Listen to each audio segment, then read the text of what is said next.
원치 않는 이혼 어쩌면 좋지요? 버지니아법 기준입니다. 정보용입니다. 법적 조언은 아닙니다. 질문. 미국인 남편은 이혼을 준비 중인데 저는 이혼을 원하지 않습니다. 아이가 둘 있습니다. 어떻게 해야 하나요? 한미법률사무소 빅토리 변호사 답변. 질문이 너무 짧아 답변을 제대로 드리기 힘들군요. 결혼은 두 사람이 서로 원하는 경우에만 가능합니다.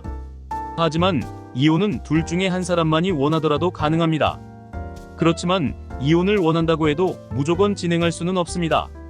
이혼을 하기 위해선 이혼의 사유가 있어야 합니다. 사유라는 말은 근거 또는 이유를 뜻하는데 대부분의 경우 이혼 사유는 별거 기간입니다.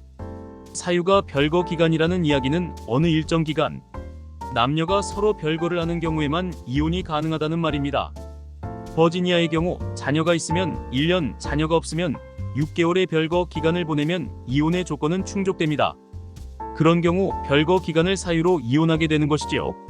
그 외에 배우자의 불륜, 마약 중독, 알코올 중독, 폭행, 폭언, 정신병, 수감 등이 다른 이혼 사유가 될 수 있습니다.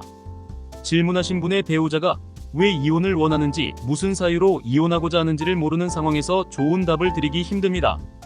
그래서 일단 통상 사용되는 별거 기간을 사유로 설정하고 답변을 드립니다. 질문하신 분이 살고 계시는 주의 별거 기간 조건이 무엇인지 우선 확인하셔야 합니다. 대부분의 주는 1년인데 사시는 곳은 어떤지 모르겠습니다. 만약 별거 기간이 충족되었다면 이혼을 막기는 어려울 것입니다. 하지만 별거 기간 중 동침을 했다거나 어떤 대중행사에 부부로 참석한 경우 별거가 아니었다고 주장할 근거는 있습니다. 하지만 대부분의 경우 별거 기간을 충족시키는 것은 어려운 일이 아닙니다. 좀 더 현실적으로 볼 때 이혼을 안 하기보다는 이혼을 제대로 하는 것이 중요합니다.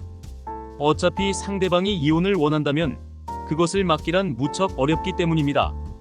배우자가 수입이 많거나 부부 공동 재산이 많은 경우 이혼을 하면서 배우자 보조금을 보장받고 재산 분할을 제대로 하는 것이 중요합니다. 자녀들이 있다면 금전 문제는 더더욱 중요합니다.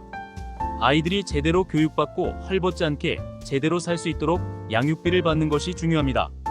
신분 문제는 임시 영주권이 나와 있는 상태라면 걱정하지 않아도 좋을 듯합니다. 20년 전통 한미법률사무소 제공입니다.